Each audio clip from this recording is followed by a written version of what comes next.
경제를 잘 알지 못하는 사람을 위한 당장 내 돈이 되는 지식 머니 클래스. 오늘의 키워드 먼저 보시죠.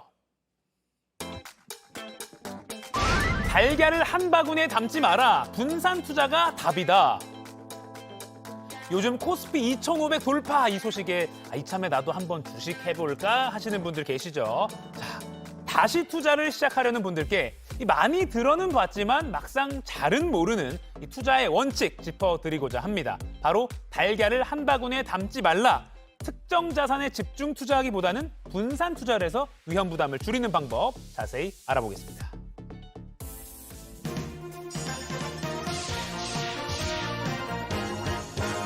경제 분석의 신 홍춘욱 이코노미스트 모셨습니다. 안녕하세요. 네, 안녕하세요. 저도 많이 들어는 봤는데 이 분산 투자 기본 원리가 뭔가요? 예, 반대로 움직이는 자산에 투자해서 불황에 좀 마음 편하게 투자하자. 아마 바로 이런 것을 들 수가 있겠는데요. 뭐 예를 들어서 대표적으로 반대 움직이는 게 달러랑 우리 주가. 예, 그리고 금, 채권. 이렇게 네 가지 정도의 자산에 대해서 우리가 좀 이렇게 골고루 나눠서 투자를 하게 되면 작년처럼 2022년처럼 경제가 대단히 어려운 시기에도 크게 손실 보지 않고 또 뭐 잘만 운영하면 성과를 낼 수 있는 거죠. 그리고 이게 이제 자산 배분이 첫 번째 원칙이고요. 이제 두 번째가 뭐냐면 예를 들어서 이제 그 바구니를 우리가 나란히 이렇게 나눠놨잖아요. 벌써 그림이 나오는데 예, 주식, 채권, 금, 부동산 좋습니다. 근데 이제 어느 날 지난해든 뭐 어떤 해가 와서 갑자기 자산의 비율이 흐트러지는 거죠. 우리가 지금 8개의 황금알을 지금 우리가 운용하고 있는데 갑자기 채권이 손실이 크게 난 거죠. 그러면 많이 빠진 자산에 대해서 저가 매수해줘요. 많이 빠졌을 때 우리가 그게 되게 어려워요. 폭락했을 때 사는 게 되게 힘들거든요. 근데 이렇게 자산 배분을 하면 비율을 1년에 한 번만이라도 좀 맞춰주면 저가 매수를 자동으로 하게 되는. 그리고 많이 오른 거 아까 부동산 뭐 금 쪽에서 채권으로 갔잖아요. 그러면 수익이 많이 난 자산을 고가에서 차익 실현을 일부라도 하니까 손실은 좀 줄이면서 지속적으로 저가 매수를 할 수 있는 거죠. 그래서 다양한 자산에 분산하고 1년에 한 번만이라도 원래 목표했던 비율을 맞춰라. 요 둘만 해주셔도 그렇게 손실은 크지 않으면 완전 손실이 안 나는 전략은 없고 아주 미세한 약한 정도의 손실을 보면서 장기 성과는 개선되는 그런 효과를 늘 수가 있습니다. 아까 제목이 분산 투자 리밸런싱, 그러니까 리밸런싱이라는 게 그러니까 다시 균형을 맞춰라. 그렇죠. 지금 저렇게 그릇에 4개 다 잘 맞춰놨잖아요. 이걸 1년에 한 번이라도 하면 좋은데 대부분의 경우에 저걸 귀찮아 하시는데 저게 사실은 투자의 성과를 결정짓는 요인 중에 하나입니다. 그렇기 때문에 한 번 사서 그냥 묻어둔다. 그러면 잠수함이 되는 경우가 많잖아요. 한 번도 물밖에 못 나오고. 그렇기 때문에 저가 매수를 그러니까 일정한 비율로 계속 해주는 방법이 리밸런싱이라고 할 수 있습니다. 아까 우리 주가랑 원달러 환율도 말씀 잠깐 하셨는데 그것 좀 예를 좀 들어주세요. 예, 바로 우리 주가 뭐 이제 차트가 나올 텐데 우리나라 주식 시장이 저게 이제 파란 선인데 너무 심하잖아요. 2007년, 8년 그리고 22년 같은 시기를 보면 세상에 고점에서 그냥 기본 반토막 30-40% 빠지는데 그때마다 수익이 나는 자산이 빨간 선이에요. 달러에 대한 원화 환율입니다. 우리나라 원달러 환율이죠. 저희 어떻습니까? 우리나라 주가 폭락할 때마다 달러 가치가 상승하는 거예요.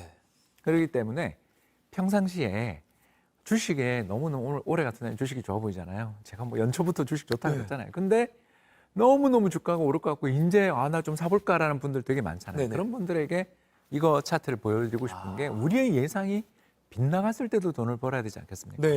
우리의 예상이 100% 맞으면 얼마나 좋아요. 그러나 틀릴 때를 대비해 반대로 움직이는 자산에 대해서도 일정 비율을 투자하자라는 게 자산 배분 투자의 기본이 되겠습니다. 요 그래프를 보니까 딱 뭔가 정신이 딱 드네요. 반대로 되죠. 움직이는 것도 항상 생각해놔라. 그렇습니다. 알겠습니다.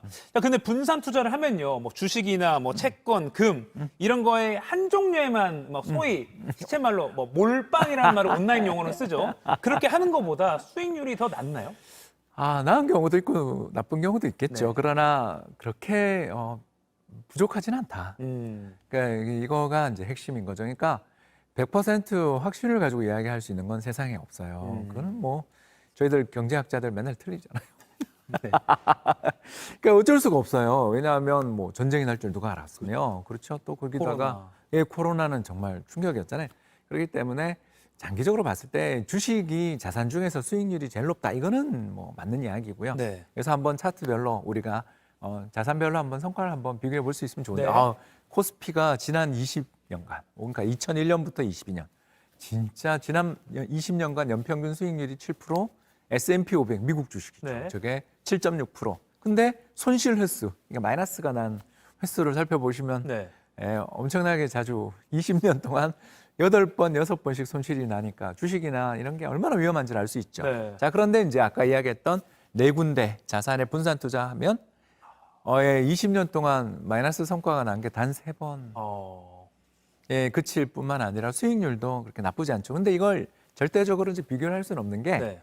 여러분도 아시지만 해외 자산 투자하면 세금이 구조가 좀 다르니까 그걸 완벽하게 우리가 저게 낫다, 이게 낫다라고 제가 말씀드릴 수는 없는데 네. 다만 주식이나 이런 것에 올인 투자한 거는 손실 횟수가 되게 많다라는 거에 비해서 네. 비슷한 성과를 기록해 볼 수 있지만 분산 투자는 손실 횟수가 굉장히 적다. 그러니까 네. 10년에 한두 번 정도 손실이고 그 최고 손실이 발생했을 때도 손실률을 살펴보면 마이너스 10% 밑으로 잘 안 가거든요. 그러니까 작년 같은 해에도 거의 뭐 크게 손실 보지 않고 막으면서 수익은 비슷하게 낼 수 있다는 게 바로 자산 배분 투자의 장점입니다.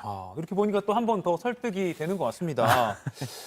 자, 분산 투자 원리, 그다음에 수익까지 이렇게 수치로도 확인해 봤는데, 자, 그럼 달걀을 나눠 담는 방법에 대해서 조금 알아보고 싶어요. 근데 오늘 연령대별로 좀 소개를 해주신다고요. 일단 20, 네. 또 10대도 좋고요. 네. 부모님들이 10대도. 뭐 미리 또 그 자녀들 용돈 이런 걸 투자를 시키시잖아요. 네. 근데 처음 시작하시는데 어려운 것부터 막 시키면 따라 못하죠. 그렇지 않습니까? 그래서 오늘 20대 투자는 바로 반반 투자라는 걸 오늘 아까 보여드린 그대로입니다. 그래서 뭐 한국 주식이나 미국 주식 같은 달러 자산에 투자를 반반 해보는 거죠. 네. 저런 식으로 투자를 하게 되면 좋은 점이 뭐냐면 네.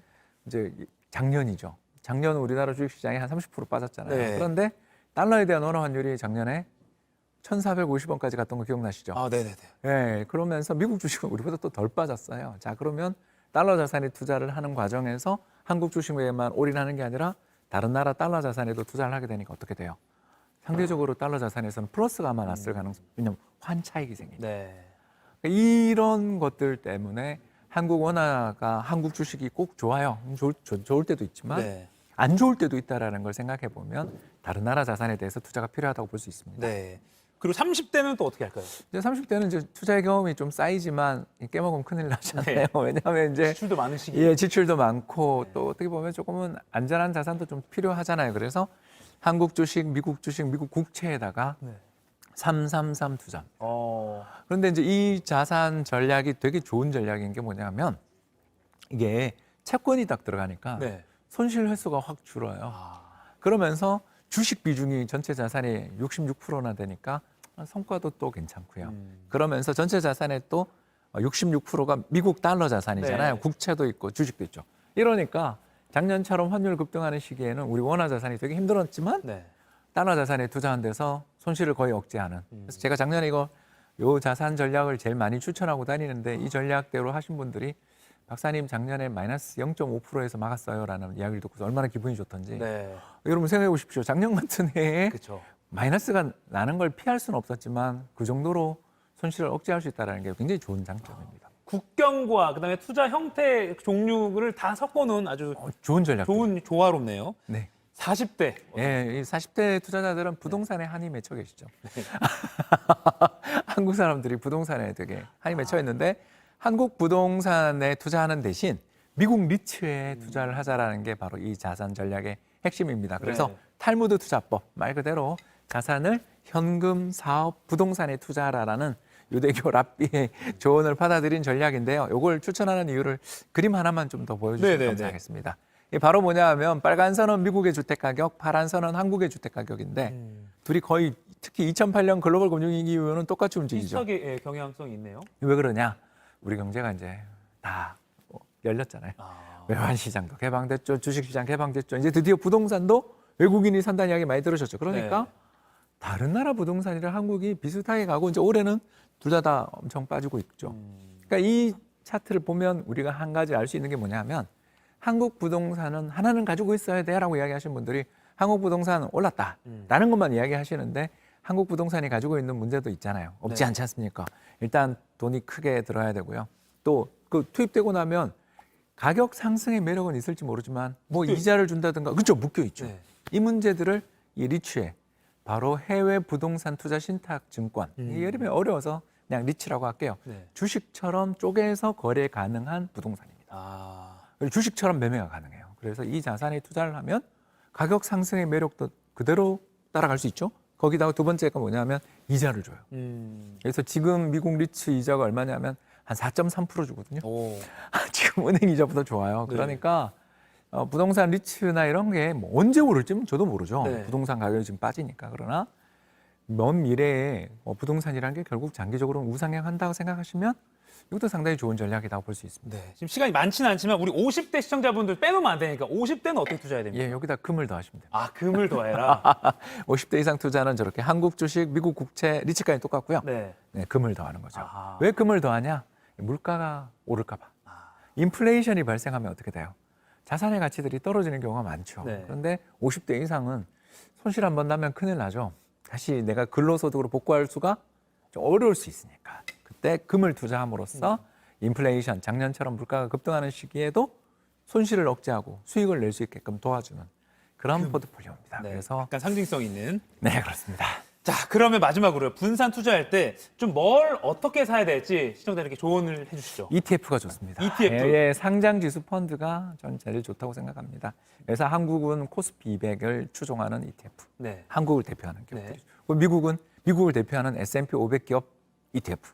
그리고 미국 국채 같은 경우는 미국 국채 선물이라는 ETF들이 또 한국에 상장돼 있습니다. 네. 리츠는 미국의 블룸버그는 뭐 세계적인 통신사죠. 네. 블룸버그 리츠 지수를 추종하는 상품. 그리고 마지막 금은 우리나라의 KRX 금 현물이라는 아주 좋은 상품이 있으니까 보시면 뭐 너무 대표적인 상품. 그리고 이걸 추천한 이유는 수수료가 싸요. 아, 비싸다. 왜냐하면 장기 투자할 거면 수수료 싼 게 제일 중요하잖아요. 아까 그 연령대별 그래프에 나온 글 여기다 끼워 넣으라는 말씀이시죠? 그렇죠. 네, 그렇게 자기들 해보겠습니다. 성향에 따라서. 아니, ETF는 나중에 한번 시간을 따로 마련해서 한번 다뤄야 될 것 같아요. 그렇습니다. ETF 정말 좋은 상품입니다. 네, 알겠습니다. 지금까지 홍춘욱 이코노미스트 얘기 나눠봤습니다. 고맙습니다. 감사합니다. 초보자도 마음 편한 투자 ETF 전성시대. 알면 알수록 어려운 투자. 자, 주식은 종목을 잘 몰라서 못하겠고 펀드는 남에게 맡기자니 좀 믿음이 가지 않습니다. 자, 그런데 초보자도 쉽게 할 수 있고 공부를 하면서 투자 실력을 키울 수 있는 방법이 있다고 하는데요. 바로 상장 지수 펀드 ETF입니다. 2002년 국내에 처음 도입된 이 ETF 시장은 가파른 속도로 성장해서요. 올해 순자산 가치총액이 무려 100조 원을 돌파할 거란 전망까지 나오고 있습니다. 자, 오늘은 그야말로 전성시대를 맞은 ETF에 대해서 전문가와 함께 짚어보겠습니다. 자, 그동안 이 머니클래스에서 ETF 뭐 하는 게 좋을 것 같습니다라는 그런 조언을 많이 들었는데 예. 사실 그래서 뭐 댓글로도 그럼 ETF 설명 좀 해달라라고 그런 요청들이 많이 있었습니다. 오늘 잘 된 것 같습니다. 네. 자, ETF 일단 개념부터 좀 설명 좀 해주세요. 여러 가지 주식들을 모아서 네네. 펀드처럼 운용해 주는 건 똑같은데 네. 주식처럼 쉽게 사고 팔 수 있는 상품이다라고 생각하시면 되겠습니다. 그러니까 모아져 있는 게 좀 포인트는. 예, 그렇습니다. 그러니까 펀드를 주식처럼 거래할 수 있고 그리고 소액으로도 투자를 할 수 있다는 게 장점입니다. 그래서 예를 들어서 뭐 어떤 주식들 같은 경우는 몇십만 원, 몇백만 원 하는 주식들이 있는데 네. 그거 한 주 사기도 되게 힘들잖아요. 그런데 이제 개미들이 모아서 펀드를 만들어서 투자를 하니까 소액으로도 그 주식의 일부를 살 수 있는 거지 않습니까? 그러면서 또 주식처럼 또 좋은 점이 뭐냐 하면 바로 매매가 자유로워요. 그래서 시장에 상장돼 있어요. 그래서 삼성전자를 사고 팔듯이 ETF, 상장지수 펀드를 주식처럼 한 주 단위든 100주 단위든 마음대로 사고 팔 수 있으니까 네. 이게 거래도 편한 데다가 분산시켜서 종목들 갖다가 쪼개서 투자할 수도 있고 그래서 뭐 여러 가지 편하니까 그냥 주식이랑 똑같은 펀드다. 그리고 더 좋은 게 하나가 더 있는데 바로 수수료가 싸다. 네. 대부분의 경우에 펀드들은 수수료가 특히 그 판매 수수료라는 게 되게 비싸거든요. 네. 그런데 비해서 이런 ETF들 같은 경우는 제가 좋아하는 ETF 같은 경우는 심지어 0.01% 수수료를 붙이기도 해요. 연. 굉장히 부담이 없네요. 예, 그러니까 너무 사실 수수료가 너무 싸서 좀 거래를 너무 자주 하는 게 문제인 것 같은 경우도 있는데요. 아무튼 주식과 펀드의 장점을 합친 상품으로 시장의 대세가 되고 있다. 이렇게 말씀드릴 수 있습니다. 그러니까 초보자도 좀 쉽게 진입할 수 있는 것 같은데 일단 수수료도 저렴하고요. 근데 ETF라고 해서 검색을 해보니까 뭐 이름이 무슨 뭐 R이랑 붙는 것도 있고 무슨 뭐 해서 곱하기 뭐 어쩌고 이런 것도 있어요. 맞습니다. 복잡하더라고요. 예, 제일 앞에 붙어 있는 거는 네. 일단 가장 ETF를 살 때 있어서 킨덱스, 아리랑, 타이거, 에이스 뭐 이렇게 쫙 떴잖아요. 네. 이게 저 앞에 있는 게 코덱스 뭐 이런 게 저게 뭐냐 하면 자산운용사의 브랜드입니다. 아, 브랜드. 왜 저렇게 영어를 붙이냐고 했더니 네네. 해외 투자자들도 편하게 투자를 유치하고 싶어서 저렇게 한대요. 그래서 코덱스 같은 경우는 예를 들어서 삼성자산운용, 아리랑 같은 경우는 한화자산운용, 타이거는 미래, 에이스 같은 경우는 한투 이런 식으로 우리나라를 대표하는 거대 자산운용사들이 운영하는 거고요. 다음 두 번째 미국 S&P 500. 이제 이거는 우리 알죠. 바로 뭐냐 하면 요 펀드, 요 상장주수 펀드가 복제할 거 아니에요. 네네. 왜냐면 쪼개서 산다 그랬으니까 네. 목표대로 이거는 몇 주 사, 이거는 몇 주 사 하는 지수를 쫙 복제를 하는 거예요. 네. 그래서 500개 종목들을 복제하기도 하고 우리 코스피 같으면 합쳐서 1000개, 2차 전지 테마 같은 경우에는 수십 개, 그리고 금현물 같으면 거래소에서 거래되고 있는 금현물을 복제하는 거죠. 이제 마지막 오른쪽에 이제 HTR이 뭐냐면 옵션인데 이제 추가적으로 붙는 거죠. H가 뭐냐면 환해지. 이게 무슨 말이냐면 해외 자산에 투자를 했을 때 수익률이 그 자산의 가격만 갖고 결정되는 걸 원하는 사람들 있잖아요. 네네. 그런데 우리는 환율을 통해 해외 자산을 투자를 하니까 네. 환율 변동에 따라서 이 자산에 내가 투자하려고 그랬던 게 수익이 엇갈릴 수 있잖아요. 네네. 나 그거 싫어. 아. 나 그거 싫어. 방벽을 만들어줘. 해지해줘. 아. 울타리를 만들어줘라고 붙으면 H. 환율 영향을 안 받는 게 저거겠네요. 네, 그렇죠. 그리고 TR은 뭐냐 하면 나 배당 필요 없어. 배당 받은 거 재투자해줘. 아. 아니, 어떤 사람들은 배당 받는 걸 되게 좋아하기도 하지만 이렇게 배당 받는 걸 좋아하는데 네. 현금이 최고야 이러면서 받잖아요. 빨리 그런데 받아야죠. 나는 이 자산, 이 지수가 앞으로 장기 상승할 거라고 믿으니까 아. 배당금을 뭐하러 받아? 재투자해줘.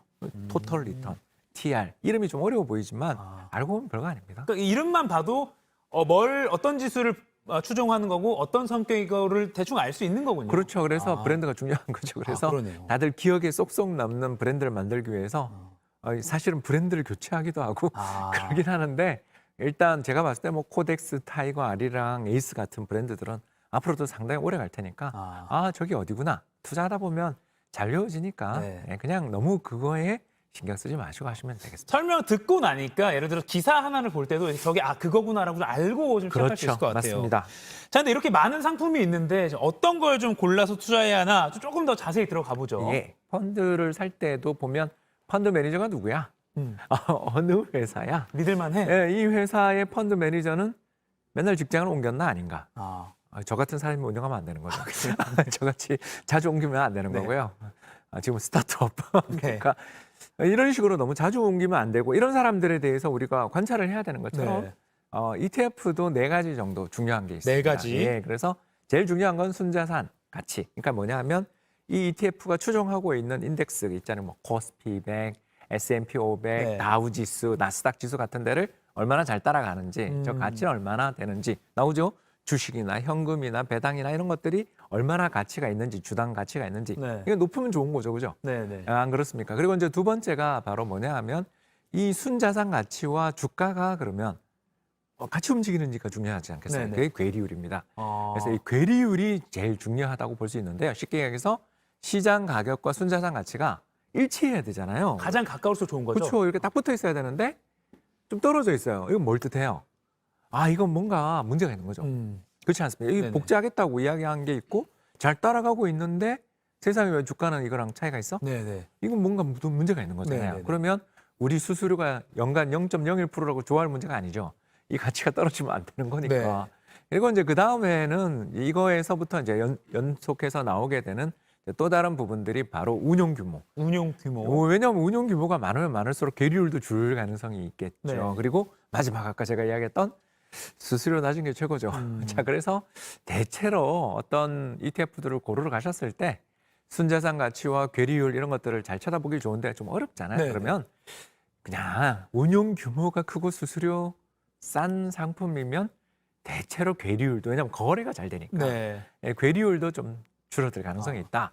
이렇게 볼 수 있습니다. 자, 요거 다시 한번 볼게요. 그러니까 좀 용어가 어려워 사실은 딱 눈에 안 들어오긴 하는데 그래도 좀 참고 보면 순자산 가치는 높을수록 당연히 좋은 거고 그렇죠. 괴리율은 지수와 멀리 떨어지면 안 되는 거잖아요. 그러면 근데 그게 뭐 가까울수록 좋은 거니까. 뭐 그 브랜드 발음 들어봐야 소용이 없는 거잖아요. 덜 괴리돼야 되니까 괴리율은 낮을수록 좋은 거고 운용 규모는 뭐 약간 큰 회사에서 하는 게 아무래도 안전하니까. 그리고 많은 또 사람들이 거래도 하고. 잘 되고요. 거래도 잘 되고 수수료는 뭐 이거는 제일 쉽습니다. 제일 쉽죠. 안 내는 게 제일 좋으니까. 쉬운 순서대로 하세요. 그러니까 네. 수수료랑 운영 규모를 중시하시면서 괴리율도 좀 체크해 보시면 좋겠다. 그럼 여기서 순자산 가치라는 건 계산이 돼서 나오나요? 매일 나옵니다. 저희가 막 이렇게 아까 분모 분자 할 필요 없는 거죠? 그렇습니다. 그리고 HTS, MTS 네. 그리고 뭐 예를 들어서 네이버 증권이나 카카오 증권 같은 데 가시면 네. 전부 이게 나와요. NAV는 나온다. 그렇습니다. 알겠습니다.